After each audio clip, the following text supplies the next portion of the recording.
Prenons aujourd'hui le chemin de Chartres. Regardez Saint-Barthélemy qui nous protège sur ce chemin difficile qui monte, parce que Chartres et la cathédrale sont sur une hauteur. Depuis le temps des Romains, c'est couru. Voilà ici le moulin, ici le lavoir, et nous continuons sur la route pour arriver à la cathédrale. Le long du chemin, l'escalier de la reine Berthe de Bourgogne, épouse de Robert le Pieux, comtesse de Chartres, qui passa son veuvage dans ce château comtal de Chartres, où elle mourut en 1010, âgée de 46 ans. Nous voilà sur le parvis de la cathédrale. Le clocher de droite est du XIIe siècle, l'arrosage XIIe siècle, absolument magnifique, les 3 vitraux aussi, et puis le portail royal. Il faut dire que cette cathédrale a vraiment eu beaucoup de malheur. La première église date de l'époque des Romains, première cathédrale 350 après Jésus-Christ, mais démolie par les Visigoths. Nouvelle cathédrale démolie par les Vikings. Nouvelle cathédrale incendiée par le duc de Normandie. Enfin, une 4e cathédrale est construite, elle aussi détruite par un incendie. Donc c'est vous dire que vraiment l'évêque Fulbert qui décida de la reconstruire, il fallait vraiment du courage. Ici c'est le portail nord où il y a l'Ancienne Alliance, donc la Bible, l'Ancien Testament, puisqu'on est au nord. La ville n'est pas encore éclairée par la résurrection du Christ, et le portail central, XIIe siècle, lui est absolument magnifique. L'art roman dans toute sa beauté, toute sa simplicité, ses lignes droites, ces sujets qui sont très naïfs. Ici le Christ entouré par les 4 apôtres, ici le Christ le jour de l'Ascension, et ces grands saints de France, tous émaciés par les jeûnes et par la vie ascétique. Il est midi, je vois l'église ouverte, il faut entrer, dit Charles Péguy. Mère de Jésus-Christ, je ne viens pas prier, je n'ai rien à offrir, je n'ai rien à demander. Je viens seulement, ô Mère, pour vous regarder pleurer de bonheur, savoir que je suis votre fils et que vous êtes là, rien que pour un moment, pendant que tout s'arrête. Il est midi, je vois l'église ouverte, il faut entrer. Ça, c'est absolument magnifique, Charles Péguy qui vient dans cette cathédrale après avoir marché les 80 km de pèlerinage. Là, vous avez le chœur avec cette magnifique restauration, tout est blanc, remis à neuf et peint, les colonnes sont peintes comme elles l'étaient autrefois.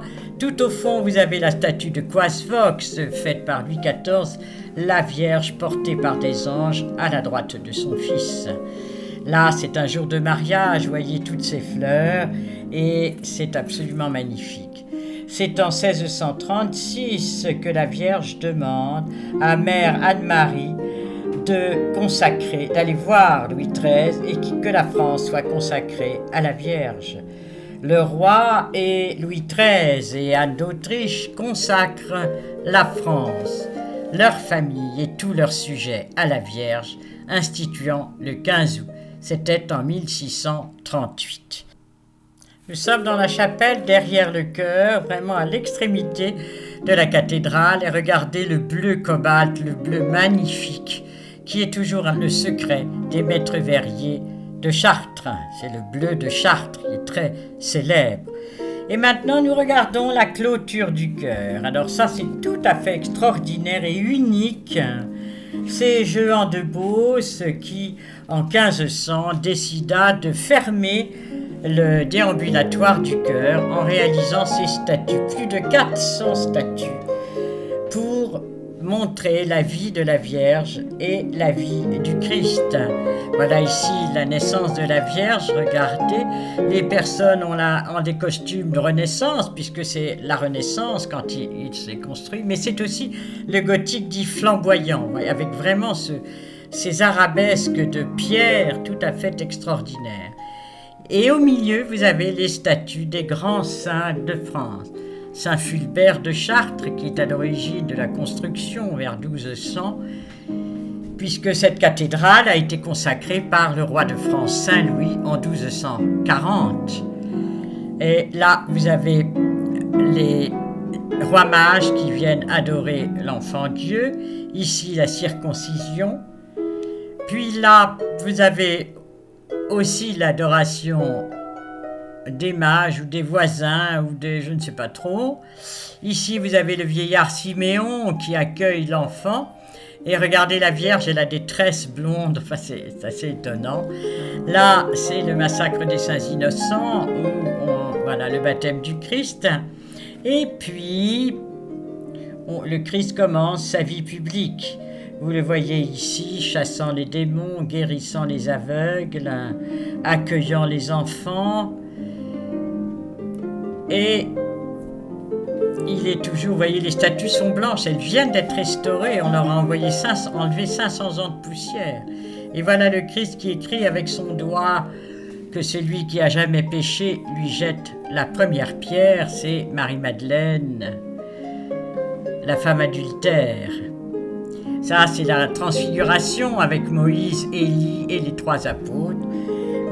Tout cela au milieu de ce déambulatoire magnifique de finesse, de légèreté, de travail époustouflant.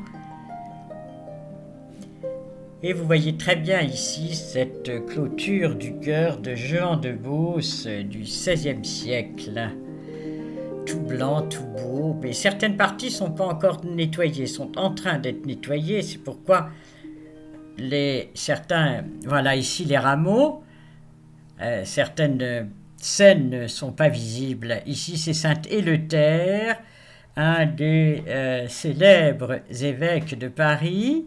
Ici, le Christ commence sa passion avec l'arrestation. Ici, il est dépouillé de ses vêtements. Ici, c'est la statue de Saint Éloi, le patron des orfèvres. Et il a le Christ devant Pilate. Le Christ flagellé, regardez ces pierres, cette dentelle de pierre tout à fait extraordinaire. Ici, c'est Saint Germain de Paris. Là, le Christ est couronné d'épines. Là, vous voyez la différence. À droite, ça n'est pas nettoyé. Les hommes sont en train de tirer la croix pour la mettre droite. Et la Vierge reçoit le corps de son fils supplicié au milieu des anges.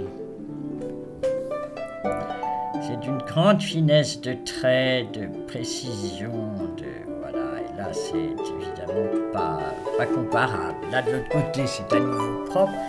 Ici, c'est la statue de Saint Germain l'Auxerrois.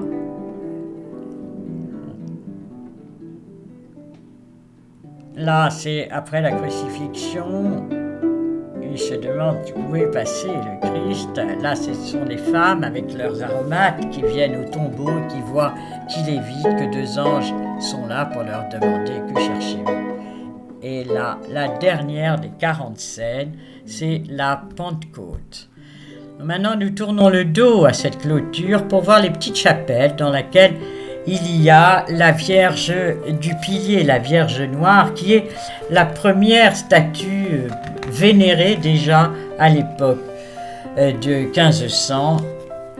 Elle est habillée avec les costumes liturgiques des mêmes couleurs que la liturgie. Puis la deuxième chapelle, c'est la chapelle du voile de la Vierge. C'est Charles le Chauve, le roi, qui l'a donnée à la cathédrale de Chartres.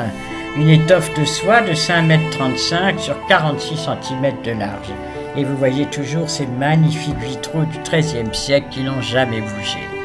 Voilà le voile. Et Olivier de Saulieu et Kira, qui étaient avec moi, mes neveux, et qui ont vénéré ce saint voile de la Vierge. Voilà ici la cathédrale, vous voyez c'est le chœur, c'est toujours aussi magnifique.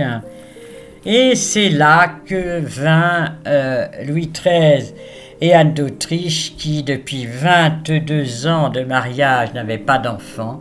Ils sont venus à pied de Paris, 80 km, avec toute la cour, eux aussi à pied, pieds nus, 80 km, pour demander ce miracle 9 mois plus tard, Louis Dieudonné naissait, notre fameux Louis XIV. Et voilà le labyrinthe. Le labyrinthe, c'est la tradition du chemin difficile de l'existence humaine, long, compliqué, où on exprime sa confiance d'être conduit finalement en présence de Dieu.